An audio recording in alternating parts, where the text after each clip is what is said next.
Olá, eu sou o Bruno e na aula de hoje nós vamos falar sobre aquecimento vocal.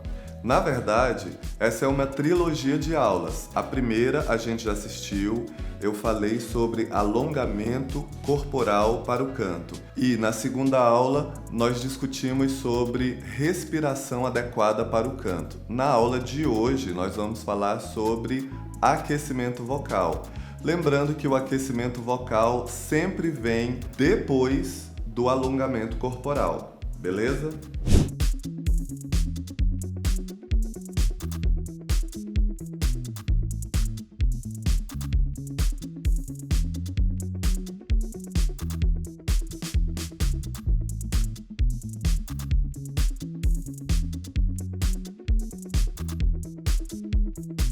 Então, quando a gente fala sobre aquecimento vocal, muitas pessoas pensam assim: qual a necessidade de fazer isso? Ou, será que eu não estou gastando a minha voz à toa ainda no aquecimento e depois eu fico sem voz para gastar quando eu estiver na minha performance de verdade cantando a música? Não é assim que a gente deve pensar. Pensa o seguinte, é um assunto que a gente já discutiu na nossa primeira aula. Nós, como músicos, cantores, também podemos nos considerar esportistas. Nós somos esportistas da voz. A gente precisa de um esforço enorme e de um malabarismo enorme. Pensa o seguinte, quando o jogador de futebol está esperando ser chamado pelo técnico para entrar em campo, ele está sentado, tranquilo. O técnico chama, vem cá, você vai entrar agora.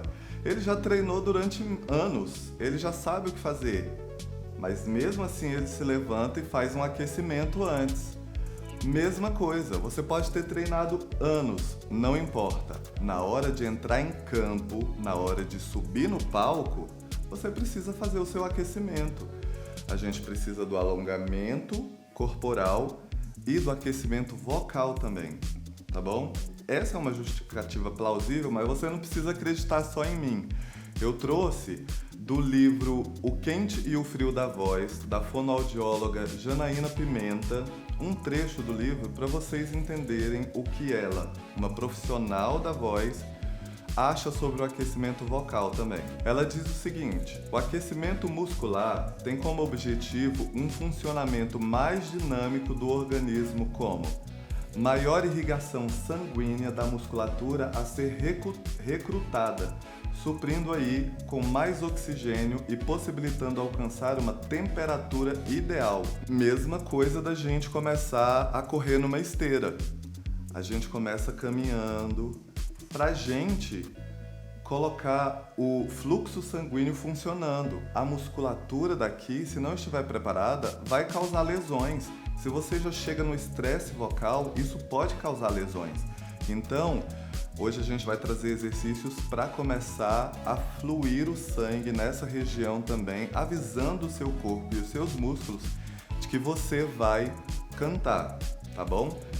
Seguindo o que ela fala o seguinte: o aquecimento vocal descrito na literatura, de uma maneira geral, consiste em fazer uma transição entre a vocalização e o canto. Então, os melhores exercícios começam perto da voz falada. Depois a gente começa a ir numa extensão maior, tanto para o grave quanto para o agudo cantando, tá bom? Mas geralmente a gente precisa começar ali onde a gente conversa. Ela segue dizendo o seguinte: desse modo, buscam na maioria das vezes uma coaptação adequada das pregas vocais, gerando aí qualidade vocal com maior componente harmônico.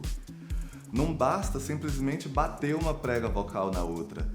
Coaptação significa juntar em harmonia. E aí, para isso a gente precisa de um trabalho de aquecimento. Elas precisam estar prontas para isso, tá bom? O texto dela segue como componente harmônico. É isso que a gente consegue quando faz o aquecimento vocal antes de começar a cantar. Componente harmônico, maior flexibilidade, maior projeção, melhor articulação dos sons, ou seja, buscam uma formatação do trato vocal mais livre de tensões, a fim de alcançar uma qualidade vocal ressonante e projetada.